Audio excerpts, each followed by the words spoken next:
Hello दोस्तों, स्वागत है आपका अपने ही यूट्यूब चैनल किस्से कहानियों की ऑडियो लाइब्रेरी पर। आज की कहानी का नाम है सजा।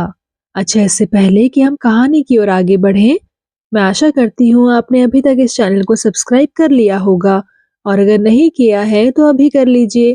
तो चलिए शुरू करते हैं आज की कहानी।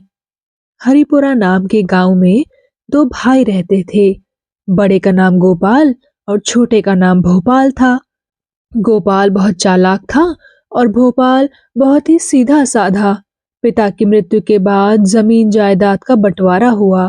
गोपाल ने खुद तो उपजाऊ जमीन ले ली और भोपाल को बंजर जमीन दे दी।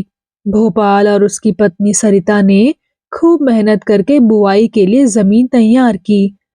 उसमें गेहूं बो दिए, पर एक अंकुर भी नहीं फूटा। भोपाल को बड़ा दुख हुआ। उसके दो बच्चे थे, दो वे खुद थे। चार प्राणियों का पेट कैसे पाले? उधर गोपाल के दो बच्चे थे और वे चारों मौत से रह रहे थे। भोपाल और उसकी पत्नी दोनों ही गांव वालों के खेतों में मेहनत मजदूरी करते थे। तब भी दो वक्त पेट भर खाना नहीं मिलता था। भोपाल ने अब मजदूरी छोड़कर जंगल से लकड़ी काटकर बेचने का काम शुरू कर दिया, जिससे उनके खाने पीने का गुजारा होने लगा। लकड़ी अच्छे दामों में बिक जाती। कुछ पैसे सरिता भी मजदूरी से कमाने लगी थी। दोनों ने चैन की सांस ली।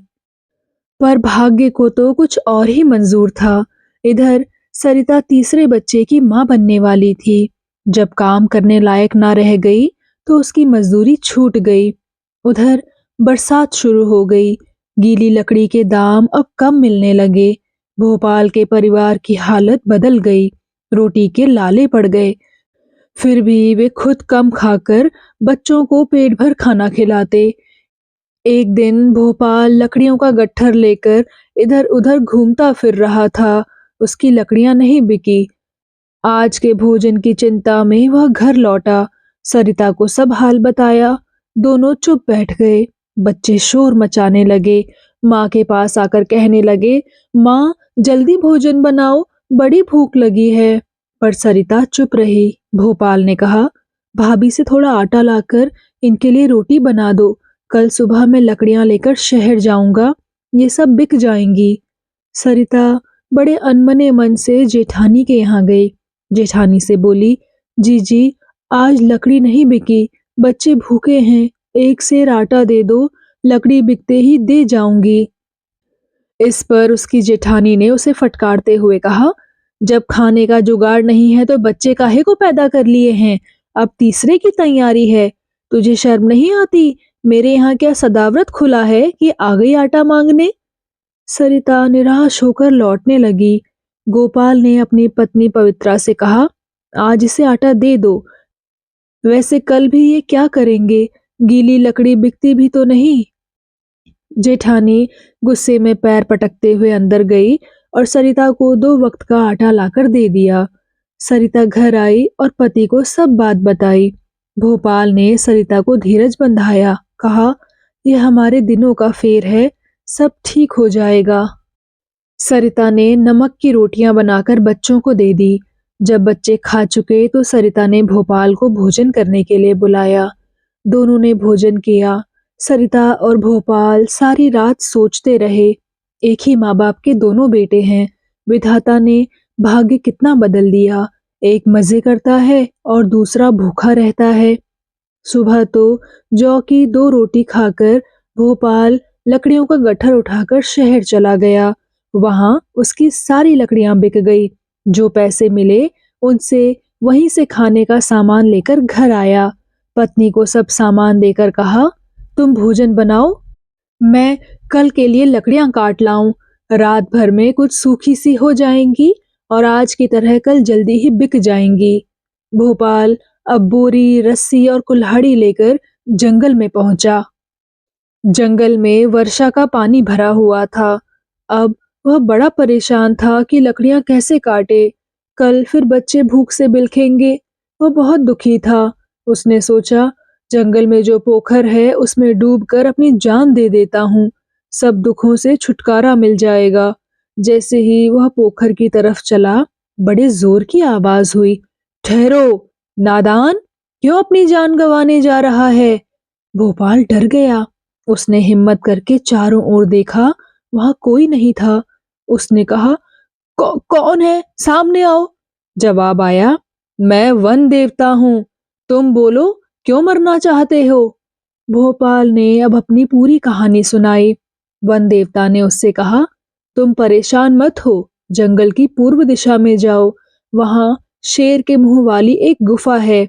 डरना नहीं, शेर के मुंह में हाथ डालकर मोहरों से अपनी बोरी भर ले जाओ। जिंदगी भर आराम से रहो, पर ईमानदारी का साथ मत छोड़ना। भोपाल अब डरता हुआ पूर्व दिशा की ओर चलने लगा। बार बार सोच रहा था कि यह किसी की चाल ना हो। फिर सोचा, भाग्य में जो होगा वह तो होकर ही रहेगा। काफी दूर चलने के बाद भोपाल को गुफा दिखाई दी। शेर के खुले जबड़े को देख वह डर गया। उसे छूकर देखा तो वह पत्थर था। उसने वन देवता के कहे अनुसार शेर के मुंह में हाथ डाल दिया और घर की तरफ चल पड़ा। सरिता दरवाजे पर बैठकर पति की प्रतीक्षा कर रही थी। कुछ देर बाद उसने देखा कि भोपाल बोरी लेकर आ रहा है। सरिता की जान में जान आई। वह बोली, आपने इतनी देर कर दी, मेरे तो प्राण ही सूख गए थे। जंगल में इतनी देर मत रहा करो। अब भोपाल ने अपना पक्का घर बनवाना शुरू कर दिया। खेतों की खुदाई करवाई, शहर से बढ़िया खाद मंगाकर खेतों में डलवा दिया। उसके खेत तैयार हो गए। फिर बीज डाला गया। गोपाल भोपाल के पास आया और उसका सारा भेद जान लिया। गोपाल संपन्न था, पर लालची भी था। वह अगले दिन बोरी, रस्सी और कुल्हाड़ी लेकर जंगल पहुंच गया। उसने जैसे ही शेर के मुंह में हाथ डाला तो शेर का मुंह बंद हो गया और गोपाल का हाथ उसमें फंस गया। वह सारे दिन और सारी रात वर्षा में भीगता रहा। अगले दिन पवित्रा ने भोपाल को सब हाल बताया कि कल सुबह से गोपाल अभी तक नहीं आया। भोपाल यह सुनकर बहुत दुखी हुआ और वह उसी जंगल में जा पहुंचा। उसने देखा कि शेर का मुंह बंद है और उसके मुंह में गोपाल का हाथ बंद है। गोपाल बेहोश हो चुका था। भोपाल ने वन देवता को पुकारा। वन देवता की आवाज आई, भोपाल, अपने भाई को ले जाओ, इसे लालच की सजा मिल गई है। शेर का मुंह खुला और फिर बंद हो गया, पर गोपाल का हाथ कट चुका था। उसकी बेहोशी टूटी। वह बड़ा शर्मिंदा था और भाई से लिपटकर रोने लगा। दोनों भाई घर पहुंच गए और अपना अपना काम मेहनत से कर सुख से रहने लगे। तो दोस्तों, कैसी लगी आपको ये कहानी? कृपया कमेंट सेक्शन में आकर जरूर बताइएगा। मैं मिलूंगी आपसे ऐसे ही किसी और कहानी के साथ। तब तक के लिए धन्यवाद।